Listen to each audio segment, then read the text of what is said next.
তো পরিজন যারা আজকে এই পুণ্য আয়োজনের প্রতি তাদেরকে আশীর্বাদ দেওয়ার জন্য উপস্থিত হয়েছেন, সবার প্রতি এবং বিশেষ করে সুবন তার সহধর্মিণী এবং কন্যা সন্তানের আজকের শুভ জন্মদিনে আমরা সন্তান এবং মাতা পিতা উভয়ে নিরোগ ও সুস্থ দীর্ঘায়ু কামনা করে সবাই সাধুবাদ দিয়ে তাদেরকে পুণ্যদান করুন।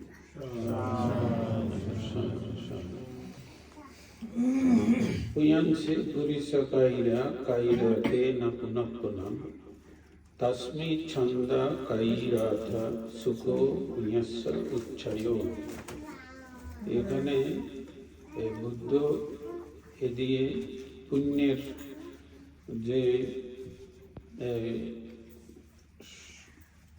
মানুষকে যে প্রকৃত সুখী করতে পারে সে সম্পর্কে আমাদেরকে তিনি উপদেশ প্রদান করেছেন।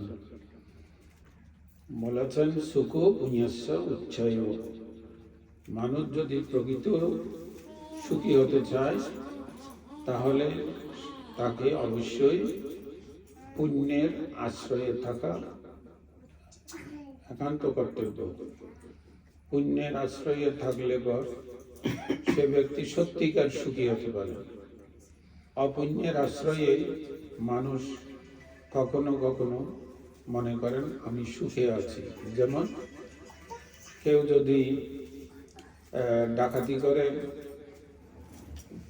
প্রচুর বিত্ত সম্পদের অধিকারী হয়, তখন সে ভাবে আমি তো ধরা পড়িনি, এখন আমি অত্যন্ত সৌভাগ্যবান।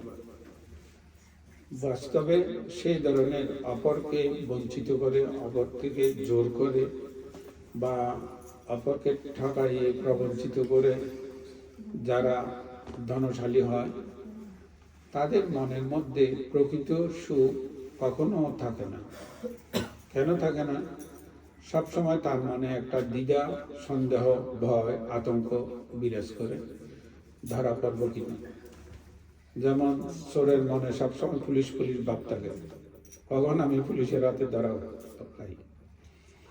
ফলে সে ব্যক্তি কখনো সুখী হতে পারে না, সবসময় উৎকণ্ঠিত জীবন যাপন করে। কেউ কেউ মনে করে আমি যদি একটু নাইট ক্লাবে গিয়ে যদি সময় কাটাই তাতে আমি কিছুক্ষণ নিজেকে অন্তত সুখী করতে পারবো। বাস্তবে সেই সুখ প্রকৃত সুখ নয়।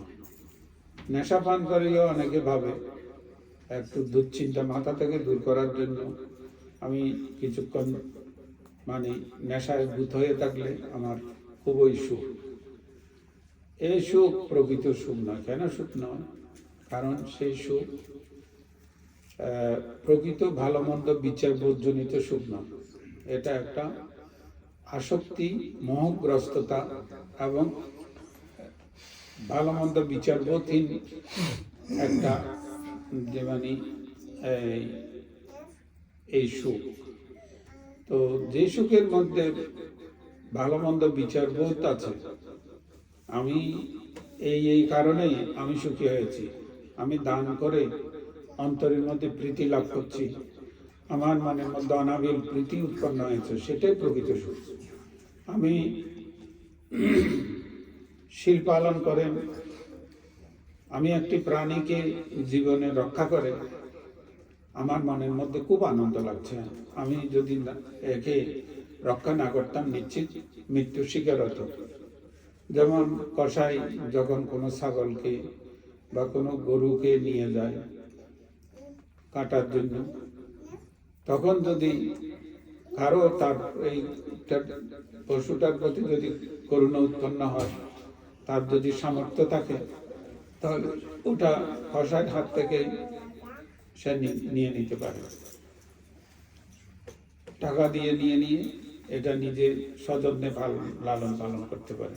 অথবা থাইল্যান্ডের মধ্যে দেখা যায় মাছ কিনে পুকুরে নদীতে ছাড়া হয়, তারপর ওখানে কিছু পিঁজরার মধ্যে পাখি থাকে, এগুলো কিনে নিয়ে ছাড়া হয়।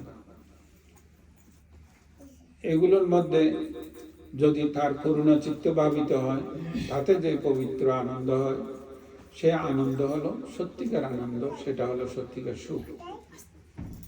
কিন্তু সেখানে বাণিজ্যিকভাবে যে দৃশ্য প্রতীয়মান হয়, আমি সেখানে গেছি ব্যাংককে, দেখলাম যে ওখানে পাখি এই ছেড়ে দিল, তারপর আবার সেগুলোকে কেউ ধরে আবার খাঁচার মধ্যে রাখলো, আবার বিক্রির জন্য নিয়ে আসলো। এই ধরনের যদি হয়, এটা যারা দাতা তাদের মনের মধ্যে একটা বিরূপ প্রতিক্রিয়া হয়, এটা ঠিক না। তো যাই হোক, এটা কিছু উদাহরণ দিলাম মানুষ কিভাবে সুখী হতে পারে। একজন মানুষ, যেমন কয়েকদিন আগে এক মহিলা, খুব ওজনে খুব ভারী, বয়সও ভারী, শারীরিক অবস্থাও ভারী, বেচারা বাস থেকে নামলো। নামতে আমি তেমন লক্ষ্য করিনি, কিন্তু অল্প কিছু গিয়ে ও ঘুরে পড়ে গেল। পরে যাওয়ার পরেও আর উঠতে পারে না। শেষ পর্যন্ত একজন প্যাসেঞ্জার ড্রাইভারকে বলে, গাড়ি থামানোর পর আমার পাশে থাকা ছোট বিক্ষ অপ্রমাণ, সেও নামলো এবং আমিও নামলাম। আমরা ওখানে গিয়ে ওকে টেনে তুলে যখন একটু করে দিলাম, তখন মনের মধ্যে যে আলাদা একটা প্রীতি একটা উৎপন্ন হলো, এই অসহায় মানুষ, এইটা হলো প্রকৃত সুখ। মানুষ এইভাবে জ্ঞান বিচার যদি জাগ্রত থাকে, মানুষ অনাবিল প্রীতি সুখ অনুভব করে। এইভাবে অসহায় মানুষকে সাহায্য করা, একজন গরিব ছেলে লেখাপড়া করতে পারছে না, অথবা পরীক্ষার ফির অভাবে পরীক্ষা দিতে পারছে না, তাকে যদি আমি ফি দিয়ে তার পরীক্ষার ব্যবস্থাটা করে দিতে পারি, একটা মনের মধ্যে সেটা ভাবলে আনন্দ প্রীতি উৎপন্ন হয়। এইভাবে মানুষ যদি পুণ্যের সাথে পরিচয় হয়, তাহলে দেখা যায় সেই মানুষ কখনো দান দিয়ে অহংকার করে না। আমরা দান দিতে গিয়ে অনেক ধরনের ওই জ্ঞানের অভাবে দানের যথাযথ দান দিই বটে, কিন্তু যথাযথভাবে আমরা তার সুফল লাভ করতে পারি না। মনের মধ্যে আনন্দ প্রীতি তেমন হয় না, কারণ নানা কিছু আছে তার মধ্যে। যেমন ইদানিং আমাদের এখানে, আমি এই প্রবণতাটা এখনো পর্যন্ত আমেরিকায় দেখিনি, আমেরিকায় 4-5 বছর থেকে আসলাম, কিন্তু আমাদের এখানে একটা প্রবণতা খুব বেশি হয়ে গেছে। এত অনুষ্ঠান, সামাজিকতা আমরা দিন দিন বাড়িয়ে ফেলছি। অনেকেই বলে যে বানতে এখন প্রতি সপ্তাহে আমাকে অবশ্যই কোনো না কোনো বন্ধুর বা জ্ঞাতির অনুষ্ঠানে যেতে হয়, এবং কিছু না কিছু খরচ হয়ই, অন্তত মিনিমাম 20 থেকে 30 টাকা ইউরো কিছু একটা নিতে হয়, না নিয়ে গেলে কেমন জানি লাগে। তা এখন প্রতি মাসে আলাদা একটা বাজেট করতে হয়। আমরা সর্বসংখ্যক মানুষ এখানে আছি, রোজগার যা হয় এটা একজন বা দুইজনের ইনকাম, কিন্তু সেগুলো যদি দেশের মধ্যেও মা বাবা নিকটজনেরা আছেন, তাদের চাহিদা পূরণ করতে হয়। এখানেও যদি আমরা এইভাবে সামাজিকতার নামে যদি লেভিশলি আমরা যদি বিয়ে কি এটা এনগেজমেন্ট, ওই তারপর এখন তো বেবি শাওয়ার টাওয়ার কি কি চালু হয়ে গেছে, তারপর এভাবে মানে অনুষ্ঠান একটার পর একটা মানে এখন বের হচ্ছে, বা ফাদার ডে, মাদার ডে, তারপর মেয়ের বার্থডে, ছেলের বার্থডে, নিজেরও পারলে বার্থডে, এগুলো আমরা এখন বাড়াচ্ছি। কিন্তু যখন এগুলোর মধ্যে খরচ হতে যে কোনো উপায়ে করে ফেলে, কেউ বাধ্য করে না, তারপরেও কিন্তু খরচ হয়, দিতে পারে। কিন্তু যখন একটা আমরা যদি বলি সবাই মিলে তোমরা একটা পারপাস একটা মানি ট্রেড একটা ইয়ে করো, ফান্ড করো, ব্যবসার জন্য একটা তোমরা একটা ফান্ড করো, তখন বলবে যে মেরে খেয়ে ফেলবে, ও গতবারের হিসাব দেয়নি। এই জাতীয় অনেক রকমের সমালোচনা শুরু হয় এবং অগ্রসর হয় না। তো এইভাবে আমরা কেন জ্ঞানমূলক বিষয়গুলোকে আমরা প্রাধান্য দিতে পারছি না? যেমন একটা প্রতিষ্ঠান, আমি এর মধ্যে ক্যালিফোর্নিয়ায় দেখলাম, সেখানে কম্বোডিয়ান কিছু বড় বড় ব্যবসায়ী আছে, তাদের একটা কম্বোডিয়ান একটা সিটিও আছে, তাদের একটা সিটি আছে কম্বোডিয়ান সিটি, ওখানে বড় বড় ব্যবসায়ীরা আছে, আবার ছোট ব্যবসায়ীরা আছে, বড় ছোট সবাই মিলে তারা কি করে বছরের শেষে নিজেদের ইনকামের একটা অংশ তারা মানে ফান্ডের মধ্যে রাখে। এদিকে তারা অনেক কাজ করে, যারা ব্যবসায় দুর্বল তাদেরকে সবল করার জন্য এগুলো দেয়। তারপর যে বিহারগুলো ব্যাংকের দেনাগ্রস্ত, সেই বিহারগুলোকে দেনামুক্ত করার জন্য তারা একটা উদ্যোগ নেয়, সম্পূর্ণরূপে দেনামুক্ত করে দেয়। এই জাতীয় তাদের মধ্যে কেউ যদি অসুস্থ হয় বা কেউ যদি মারা যায়, তাদেরকে সসম্মানে তারা সৎকার করে। তো এইগুলো আমাদের জন্য শিক্ষণীয়, এগুলো আদর্শস্থানীয়। তাদের দান অত্যন্ত অর্থবহ। দান মানে কি? আপনি ছেলেকে লালন পালন করেন, সেটাও দান, কিন্তু আমরা সেটাকে দান বলে মনে করি না। যদি মনে করতে পারতাম তাহলে আমার ছেলে অমুকের ছেলে বাদ থাকতো না।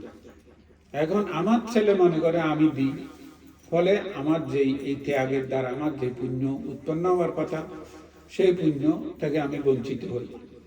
কারণ বুদ্ধ বলেছেন, তুমি তোমার চেতনাকে সত্যিকার মৈত্রীমা করতে গেলে ভেদাভেদ থাকতে পারবে না, সেখানে নিজের অপরের এই ভেদ থাকতে পারবে না। এটা কিন্তু রাতারাতি হয় না, এটা ধীরে ধীরে আমাদের চিত্তকে প্রসারিত করতে করতে হয়। এক পর্যায়ে আমরা আর ভেদ রাখি না। ভেদ যেখানে থাকে না সেখানেই সুখো সাঙ্গাসা সামাগ্রী সামাজ্ঞানং তাপসুখ, সেখানে প্রকৃত সুখ, একতাবদ্ধ হয়ে থাকার মধ্যে প্রকৃত আনন্দ সেখানে লাভ হয়। অন্যথায় আমি আনুষ্ঠানিকভাবে একতাবদ্ধ হব, পিকনিক করার জন্য একতাবদ্ধ হতে পারি, পার্টি দেওয়ার জন্য একতাবদ্ধ হতে পারি, কিন্তু এই জাতীয় গঠনমূলক কাজ যেটা সুদীর্ঘকাল আমাকে সুখী করবে, তার জন্য একতাবদ্ধ আমরা হতে পারি না।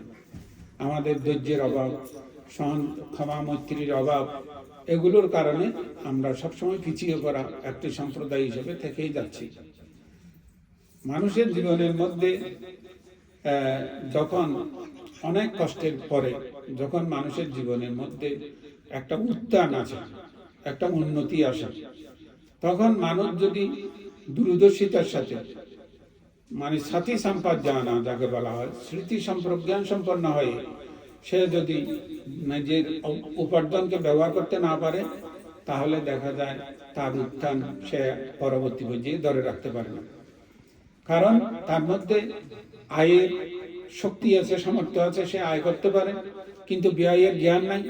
জ্ঞান না থাকার কারণে সে ব্যক্তি নিজের হয়তোবা যতদিন বেঁচে আছে নিজে কষ্ট করে অর্জন করেছে, যেন তেন প্রকারে খরচ করতে তার লাগে, সেজন্য সে সঞ্চয় করতে পারছে এবং তার সন্তানের জন্য মোটামুটি একটা নিরাপদ ভবিষ্যৎ করে দিতে পারছে।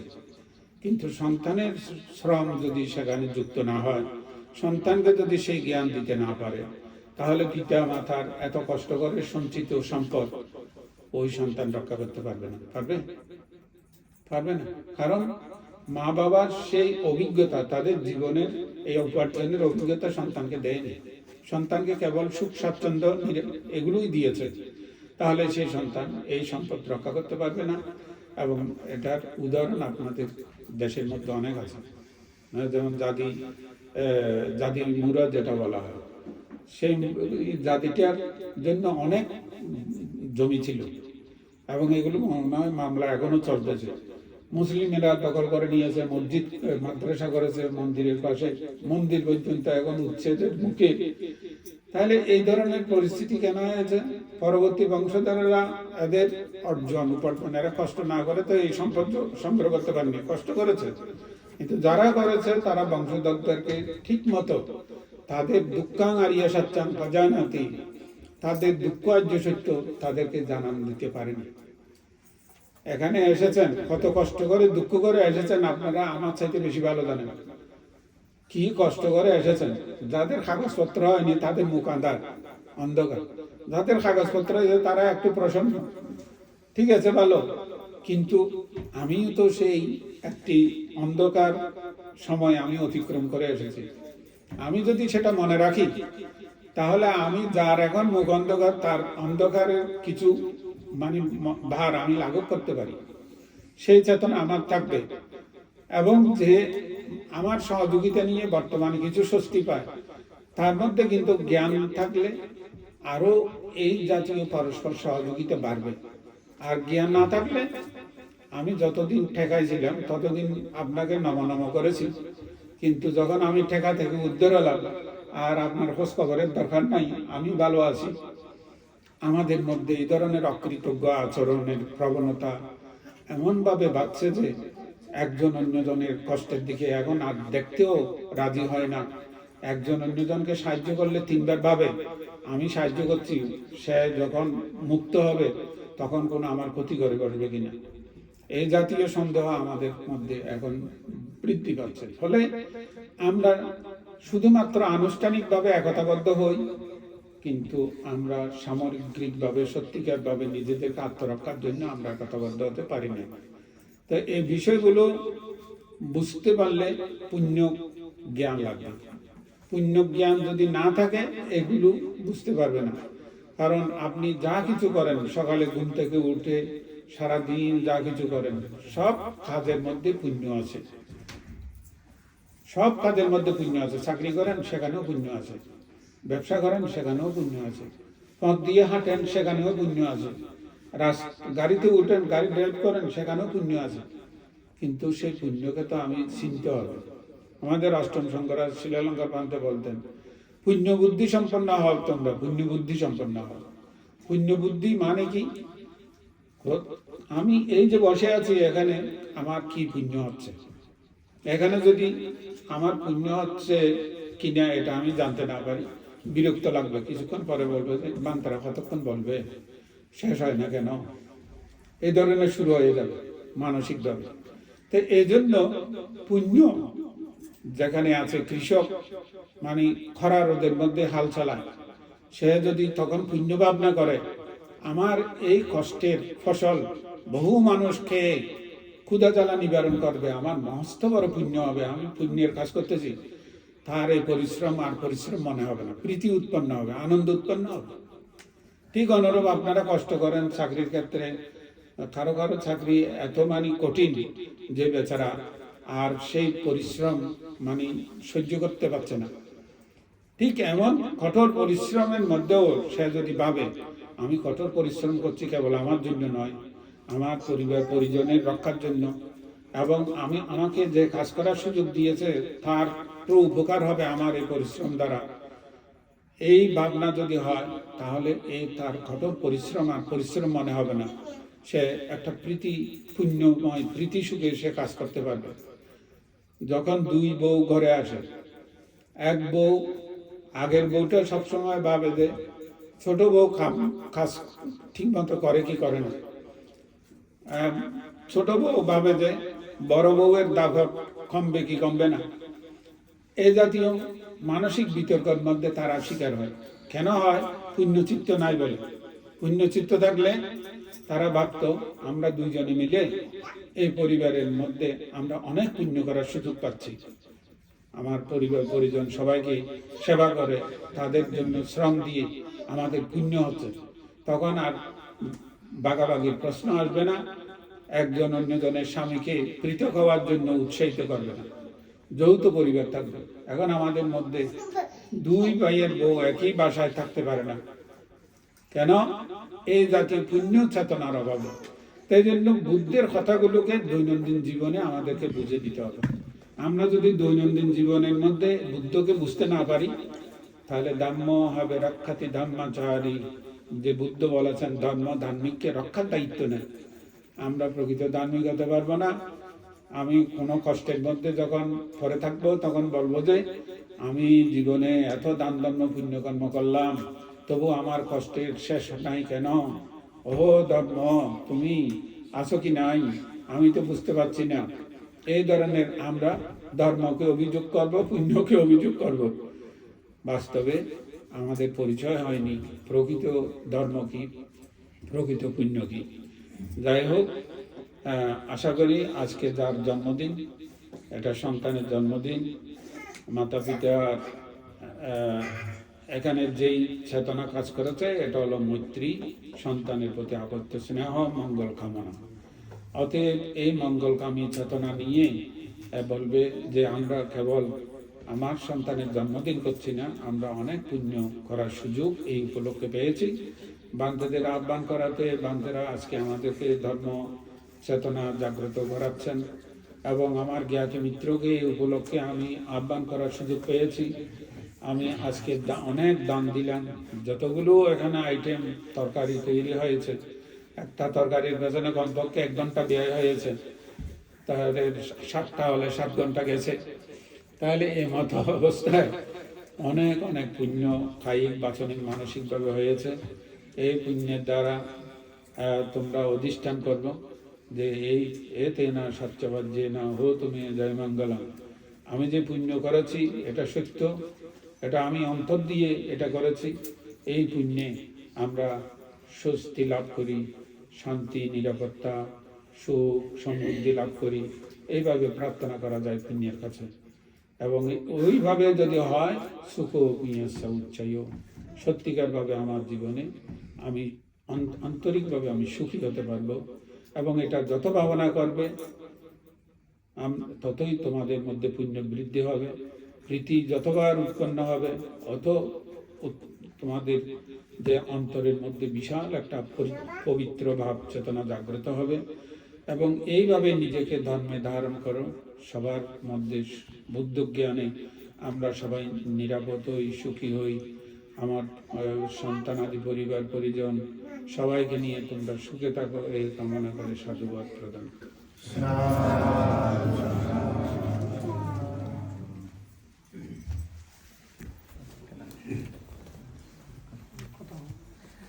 ফোন একটা বাজে নাই বাজতে। পরম শ্রদ্ধে বড়বান থেকে কৃতজ্ঞতা সহকারে বন্দনা জ্ঞাপন করছি। খুব জাগরণশীল কথাবার্তা বলে আমাদের সবাইকে কৃতজ্ঞ থাকবার সাবদ্ধ করেছে। তো আজকে বাঁধের ওখানে অবশ্য 1 সপ্তাহ জ্ঞান কোর্স শুরু হবে। ওখানে 3টা 2:30 থেকে ওখানে আবার ব্যস্ততা থাকতে হবে, উদ্বোধন অনুষ্ঠান। আমরা আর কাল বিলম্ব করছি না। এরপর যে অপক্ষণ ধর্মদর্শনে অংশগ্রহণ করার জন্য আমি বিনীত বন্দনা জ্ঞাপন করছি পরম শ্রদ্ধেয় বান্তে বদন্ত ডক্টর পরশোনাথ মহাতের মহোদয়কে।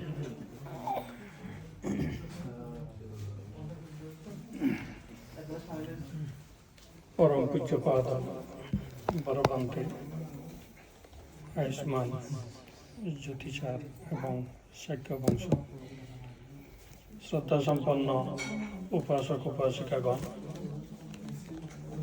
আজকে আমরা প্রত্যেকে এক আনন্দঘন মুহূর্তে সুপনের বাসভবনে উপস্থিত হয়েছি। আজকে তার প্রাণপ্রিয় কন্যা জন্মদিন।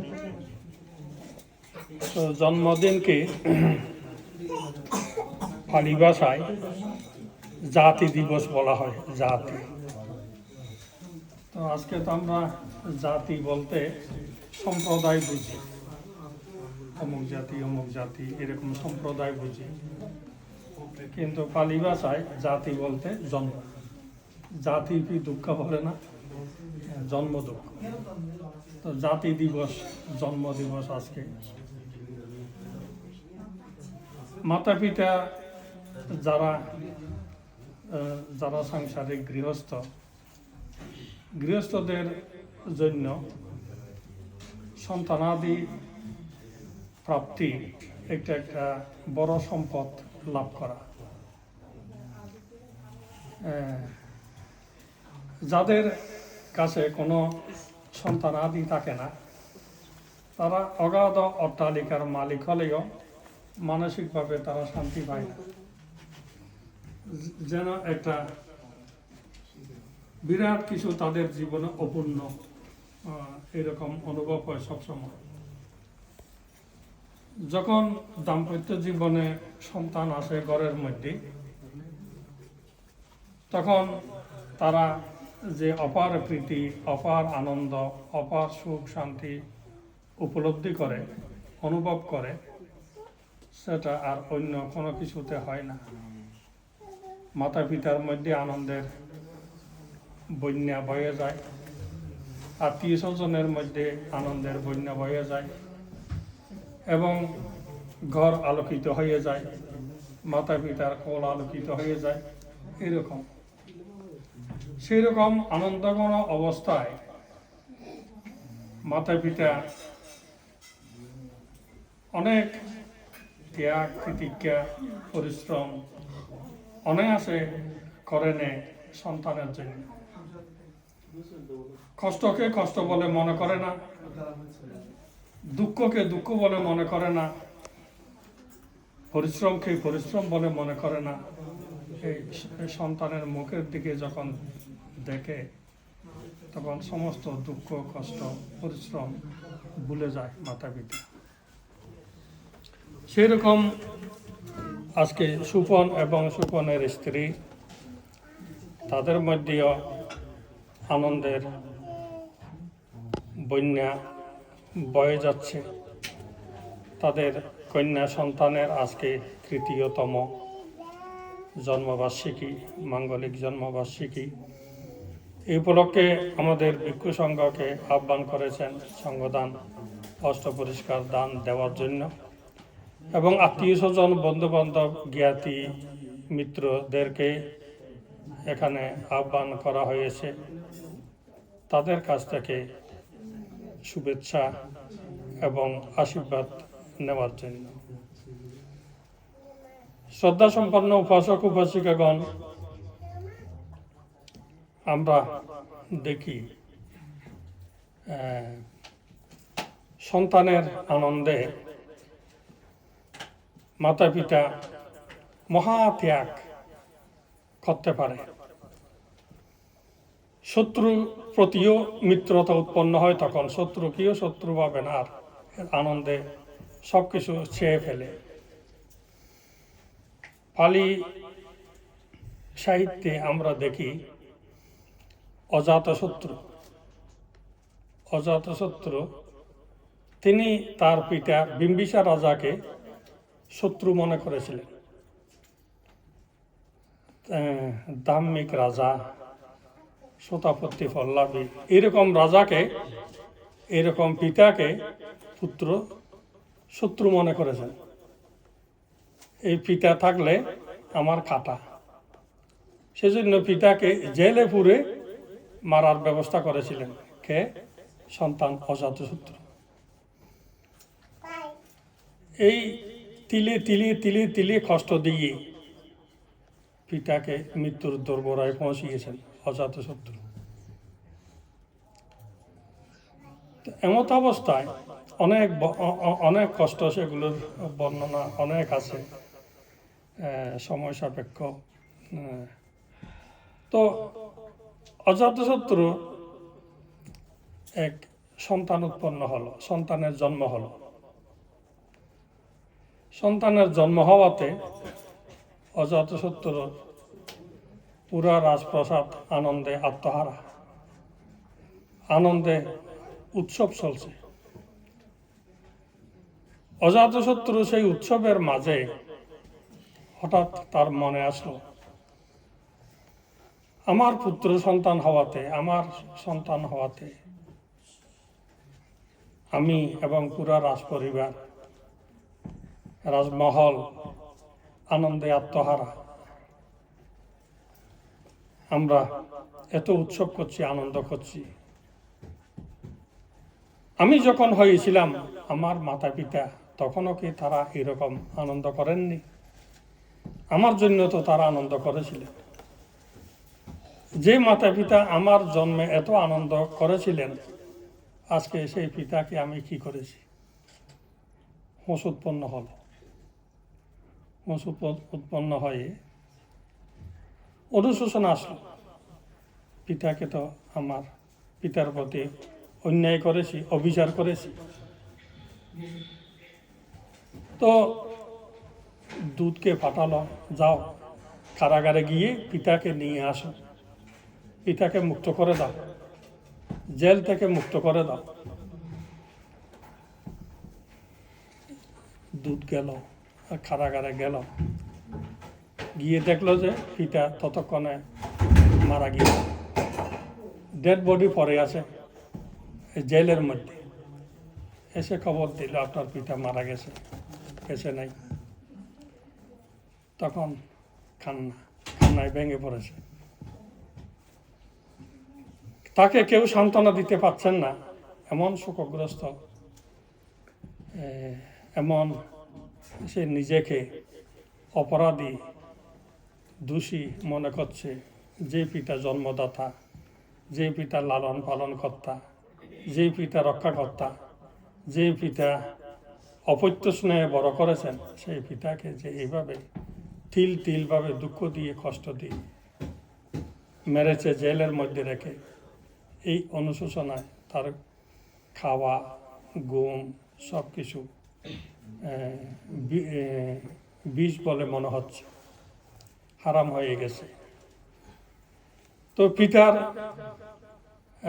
প্রতি যে শত্রুতামূলক আচরণ করেছিলেন, এই শত্রুতা তার নিমিষেই দূর হয়েছিল একমাত্র পুত্রের মুখ দেখে, সন্তানের মুখ দেখে।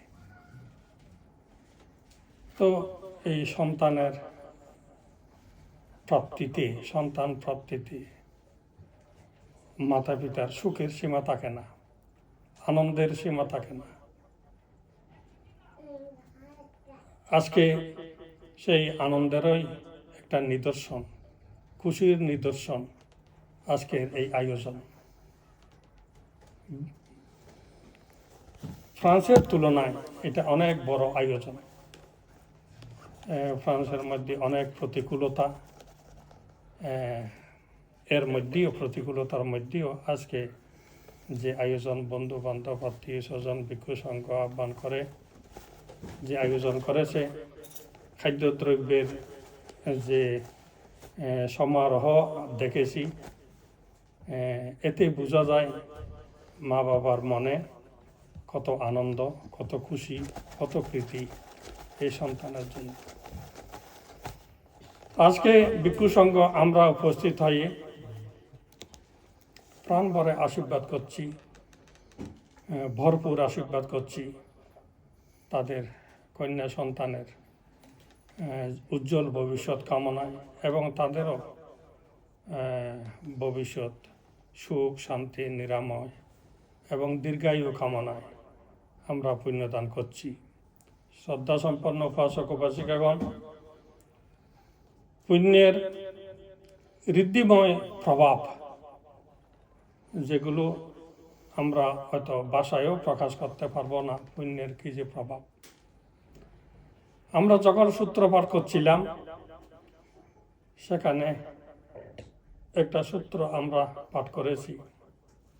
সেই সূত্রটার নাম হচ্ছে জিনপঞ্চর গাথা, আমরা পাঠ করেছি।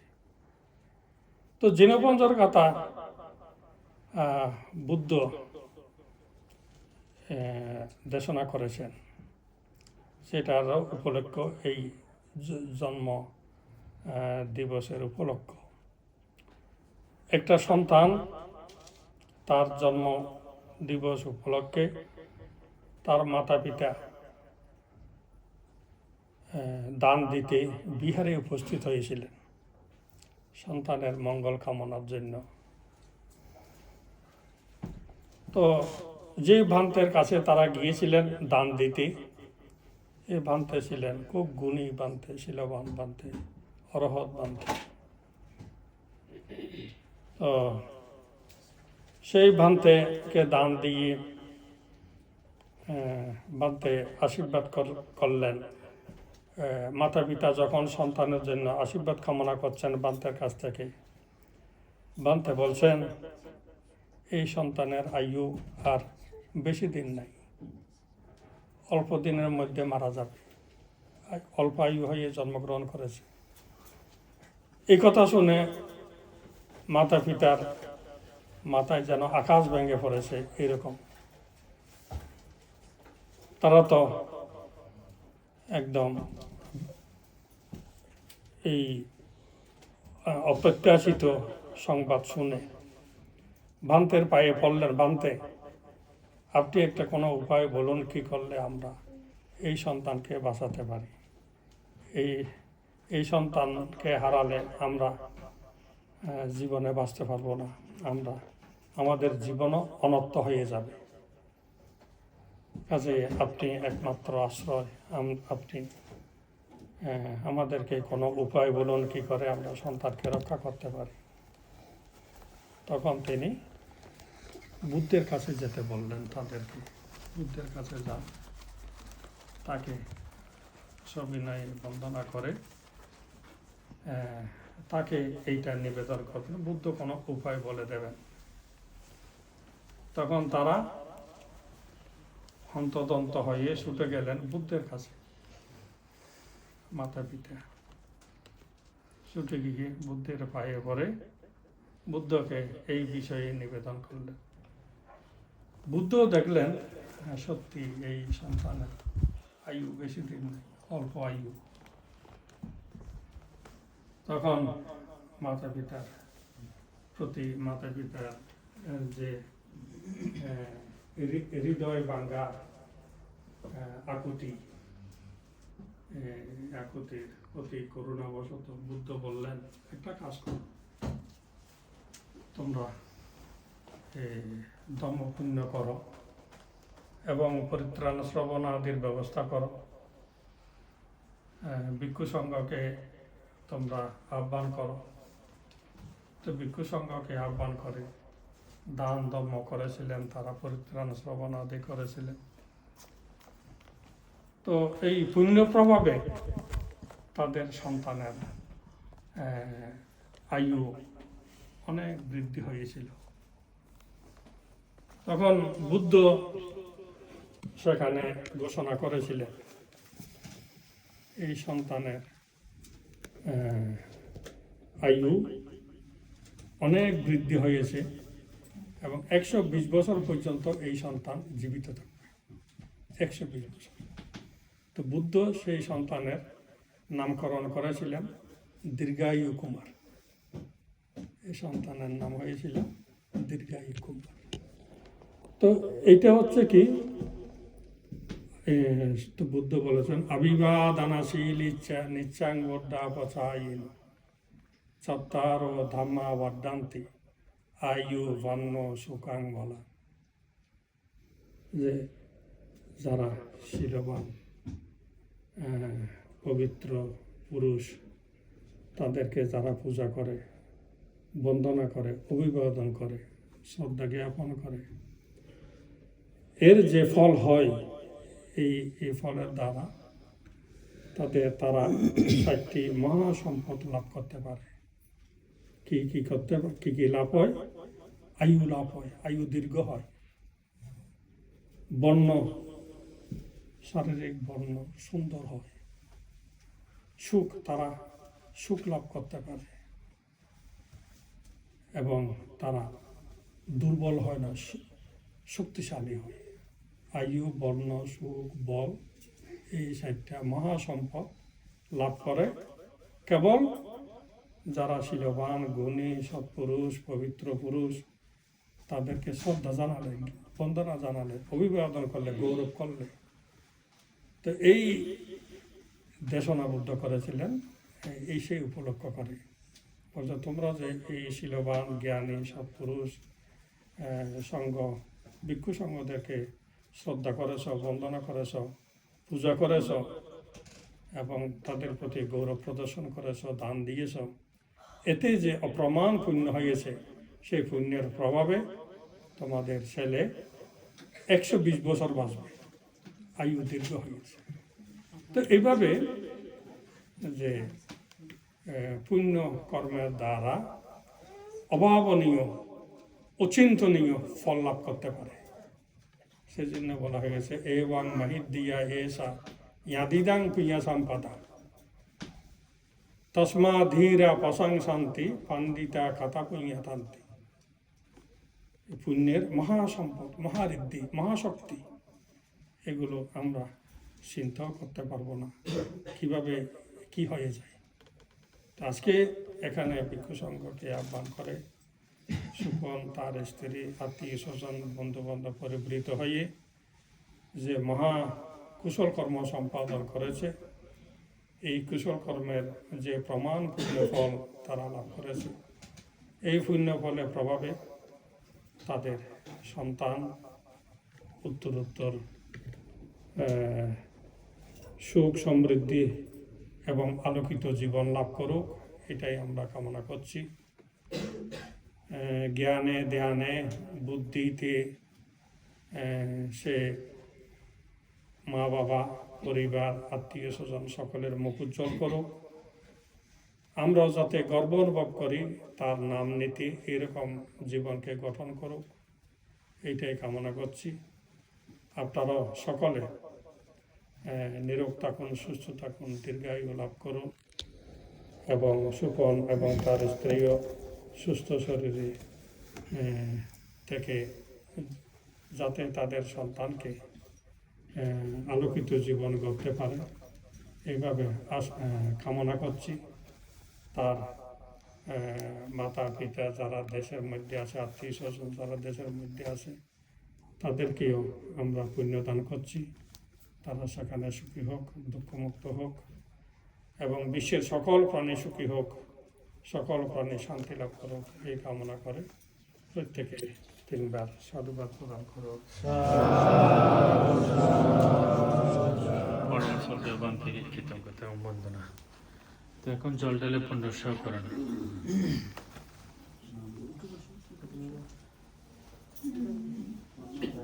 বলুন ইদং নো আয়াতিনাং হতো আসুপিতা হন্তু ইয়াতায়ো ইদং নো আয়াতিনাং হতো আসুপিতা হন্তু ইয়াতায়ো ইদং নো আয়াতিনাং হতো আসুপিতা হন্তু ইয়াতায়ো উন্নামে উদকং ওয়াট্টাং ইয়াতানিন্নং পাবত্ততি एवमेवैतु दिन्नां यातीनां उपकपतु यथा वहरिवः पूर्वा परिपूरन्ति सागरं एवमेवैतु दिन्नां यातीनां उपकपतु एतावता स्वयं सम्पातं पुण्यसम्पदम् सब्बे सत्तयनुमुदन्तो सब्ब सम्पत्ति सिद्धिया आकाशकाशं महट्ट देवनागमहिद्दिका पुण्यं तमनुमोदित्वा शिरं रक्षन्तु बुद्धशासनं शिरं रक्षन्तु बुद्धदेशनं शिरं रक्षन्तु मम परम् इमिना पुण्यकम्मेन मामि बहला समागमो शतं सामगमहोतु यावनिपानभक्त्या इदं मे पुण्यसंवहं भूतो निब्बनसापच्चयो होतु सब्बे सत्तसुखितवन्तो सप्पदुःखदुपमुञ्चन्तु भावतो तिष्ठन्तु